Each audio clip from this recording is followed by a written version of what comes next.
Hi everyone, this is Liesel Tevisham, and I just wanted to share a couple of things with you that came to my awareness in the past few days. And it's very funny how sometimes we have to take our own medicine, right, if we forget about it.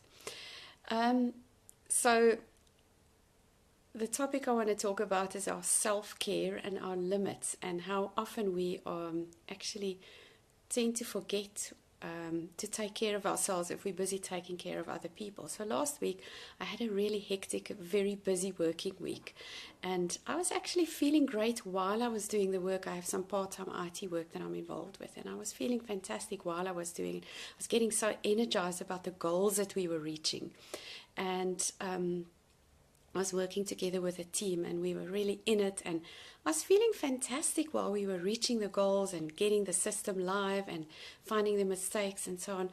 And I was not noticing how much of a toll it was taking on me. So that was last week. I had to work sort of a full day Saturday. Then Monday I woke up grumpy, feeling really irritated with my husband, and I really don't enjoy that feeling. So I actually already went to bed Sunday night grumpy because he came to bed a bit late and I wanted to get a good night's sleep. So I went to bed grumpy. Monday morning, woke up feeling really grumpy and irritated, and I knew something was off. Tuesday, I must tell you, I was feeling even worse. I was flat and tired and just feeling horrible.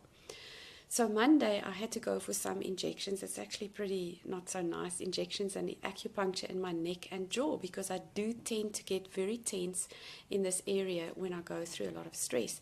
And I was not noticing how bad it was until Monday when I got to this man. And you know what the first words was out of his mouth as he was talking to me and saying to me what I need to change? He said to me, "You need to say no to a few things on your plate.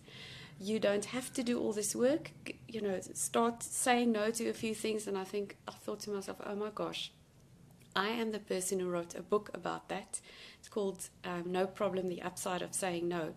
And I just had to, I was lying on the bed already ready for the needles, and the tears started rolling down my face as I noticed that I had not been following my own advice and my own medicine. So I came home and had to regroup after that appointment. I was really so grateful for this guy who reminded me of the important things in my life. He said to me, go and get your hands dirty in soil.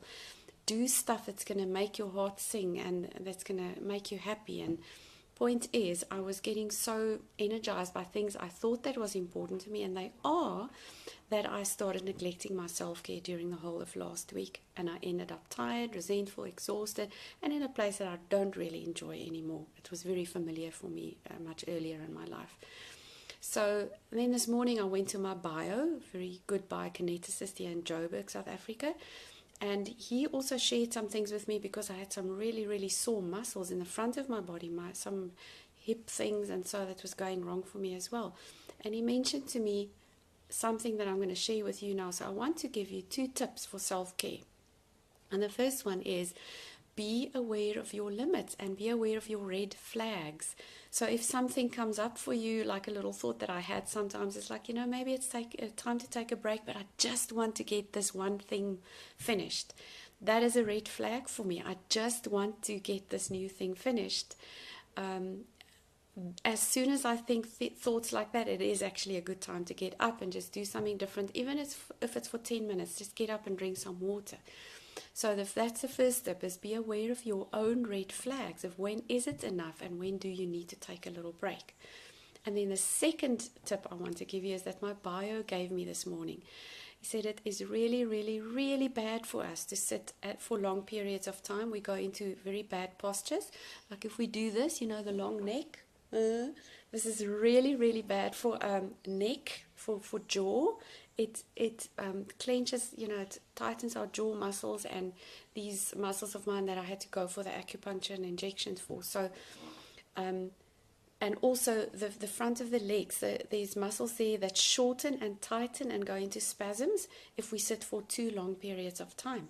So I just want to share this tip with you, is every 50 minutes, make a point, set an alarm for yourself to get up and do something different. Just walk around in the garden for 1 minute, drink a glass of water, go to the bathroom, maybe do a bit of stretching exercise or something, but just to break the state of the bad postures that we get into, and to give those muscles in your legs and hips a chance to calm down and relax and get into their normal natural positions again.